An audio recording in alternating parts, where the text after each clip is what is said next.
Germantown Multi Speciality Hospital, Dr. Mir Jawad Zar Khan, National Award winner, Senior Orthopedic Surgeon and Director of Germantown Multi Speciality Hospital। इनके साथ most senior and world experience doctor की team आपकी खिदमत में रहेगी। अस्सलाम वालेकुम नाज़रीन, 7H न्यूज सच को रखे आपके आगे। अहमदाबाद और हैदराबाद दूसरे मुख्तलिफ शहरों के इलाकों में नीतीश कुमार के खिलाफ में एहतजाज किया जा रहा है।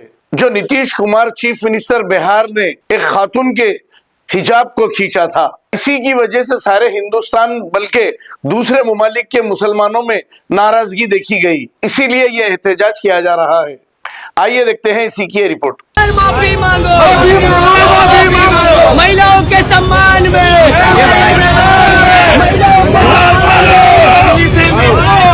महिलाओं के सम्मान में नीतीश कुमार माफी मांगो। महिलाओं का ये अपमान नहीं चलेगा, नहीं चलेगा। महिलाओं का ये अपमान नहीं चलेगा, नहीं चलेगा। महिलाओं का ये अपमान नहीं चलेगा, नहीं चलेगा।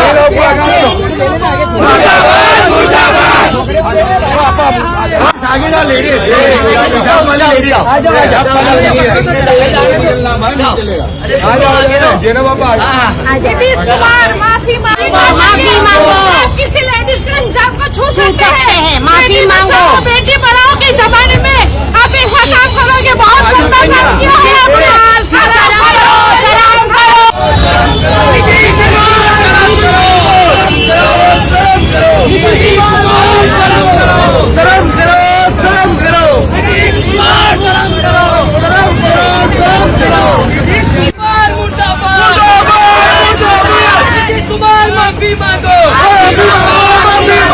महिलाओं के सम्मान में, सम्मान में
Germantown multi speciality hospital, doctor Mir Jawad Zar Khan, national award winner, senior orthopaedic surgeon and director of Germantown multi speciality hospital. इनके साथ most senior and well experience doctor की टीम आपकी खिदमत में रहेगी। Doctor Wasif Azam, doctor Bharvi Chandori, senior cardiologist और दीगर स्पेशलिस्ट डॉक्टर की टीम खिदमत अंजाम दे रही है। Robotic surgery, advance cath lab, MRI, operation theatre, ICU, 2D ultrasound and pathological laboratory की 24 घंटे इमरजेंसी सर्विस के साथ अपने तमाम अमराज का मुकम्मल इलाज करवाइए। Germanten multi speciality hospital, opposite to pillar number 150, Attapur, Hyderabad. खबर है शहर की, खबर है गाँव की, खबर है सारी दुनिया की। 7H न्यूज पसंद आए तो लाइक कीजिए, शेयर कीजिए और सब्सक्राइब करना ना भूलें। 7H news.